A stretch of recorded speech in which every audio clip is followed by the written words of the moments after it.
Welcome back to getting your child into the zone. An obstacle to learning can be organizational skills. Strategy number 13 was also a memory strategy, but it helps improve organization since a checklist will help your child realize what needs to happen first, second, and third.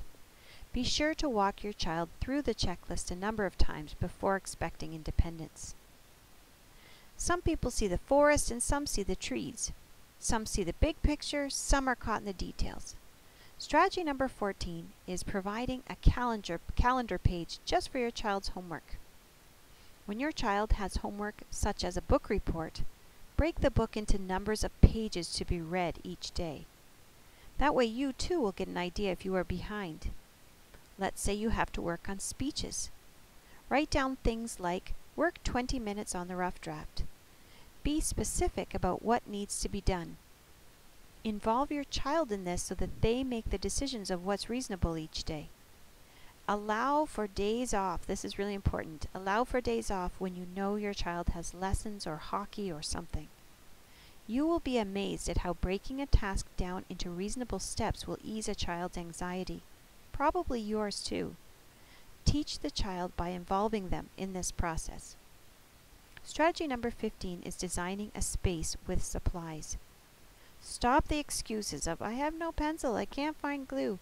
All the excuses that allow the child to get off the chair and lose attention on the task, and all the excuses that will pull you away from the table. Consider your child's strengths here too. Is it a good space alone in the bedroom or at the table where others are around? By the way, my kids love the electric pencil sharpener. They have fun with it. But these things can become a distraction. Then I say, this was for helping you. If it isn't helping, then I need to take it away.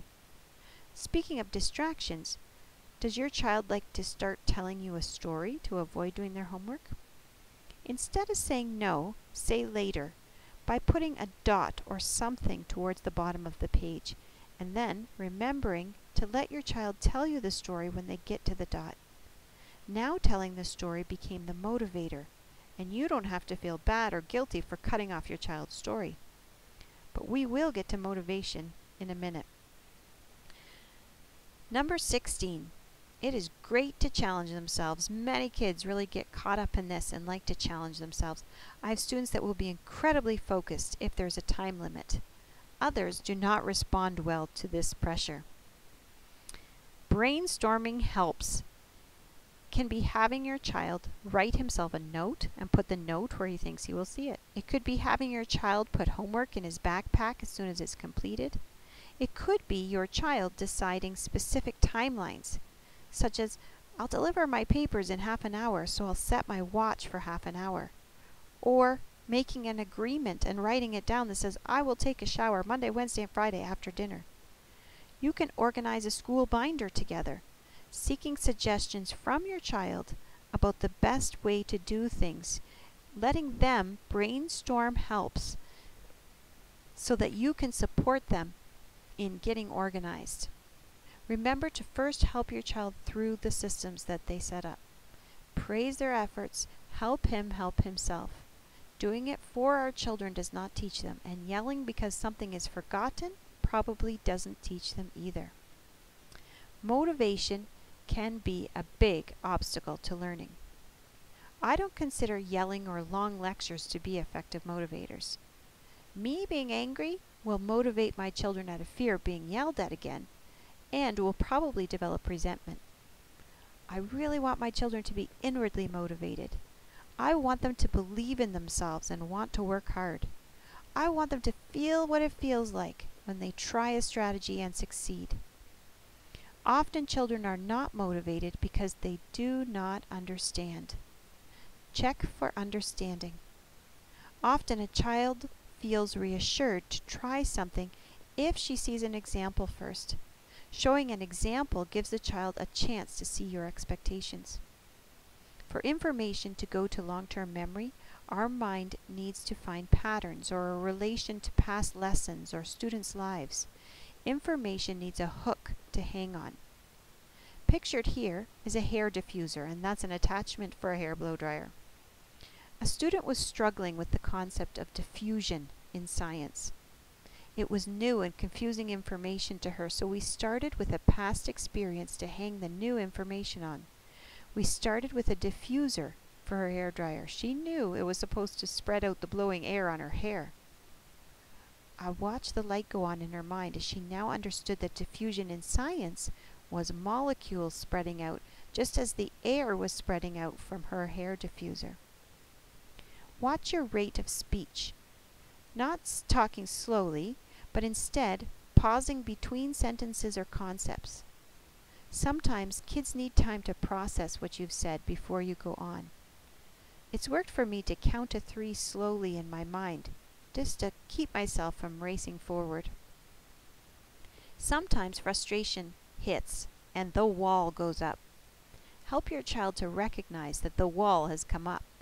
I believe this is a time to take a break, specify a time limit for the break, and get back to it later. Afterwards, it's good to point out that recognizing the wall and finding a way to tear it down is the way to start learning.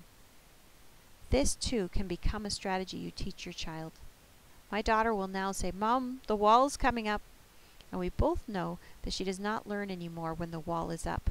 We take a break and come back to checking for understanding when she feels more calm. Another strategy for helping with motivation is to equip your child with concrete steps of how to do something. How many times have you not wanted to start something because the task just seemed too big and too daunting? So, break something down into concrete, manageable steps. For a summarizing homework assignment, ask your child to answer who, what, when, where, why, and how. For a description assignment, have your child tell how something tastes, sounds, looks, feels, and smells. Sometimes you need external motivation to help the child succeed. Sometimes I need external motivation to succeed.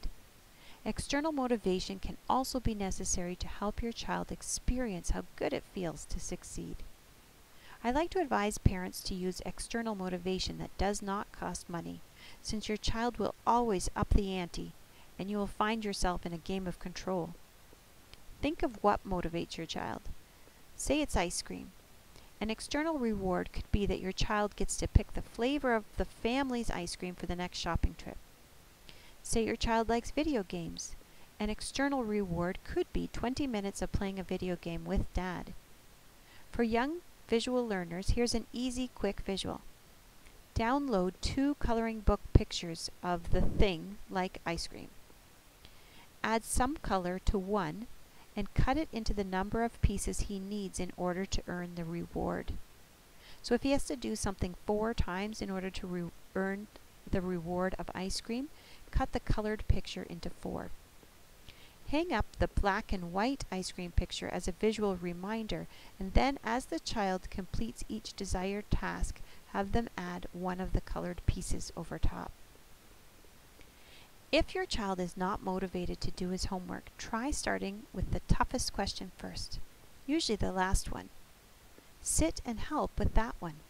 Do a few working backwards. As it gets easier, you can walk away, and your child will experience the success of finishing alone, and as an added benefit, the questions will get easier as his attention gets shorter. Build in a motivator for a daily checklist, like screen time, so that your children will decide to work through the checklist without you even having to remind them. Learning and memory is influenced by emotions. You want to develop positive feelings about learning. You want to stay calm. Remember, negative emotions about learning and homework developed over time. It will take time for them to improve. Keep calm yourself and patient. I like to use tea or hot chocolate. There are times when I drank a lot of tea while sitting with my children doing homework. If your child lacks motivation to write, or you listed writing as a weakness, try this strategy of first verbalizing a sentence and then writing it. Strategy number 15 I named the rainbow strategy because it addresses the different memory skills involved with writing. To write, you have to remember an idea, a sequence, proper capitals, proper punctuation, and proper spelling. That's a lot to remember.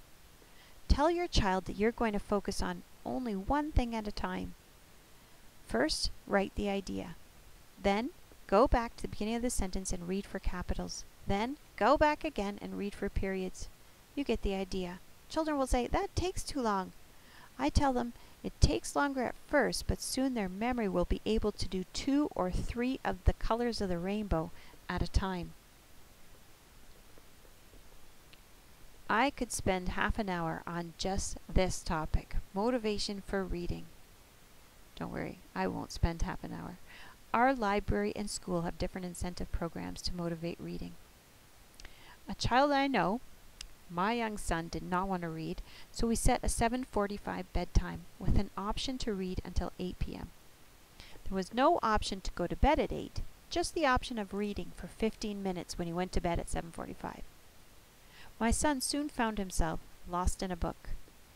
Another thing that has worked for a reluctant reader is purchasing a book of special interest.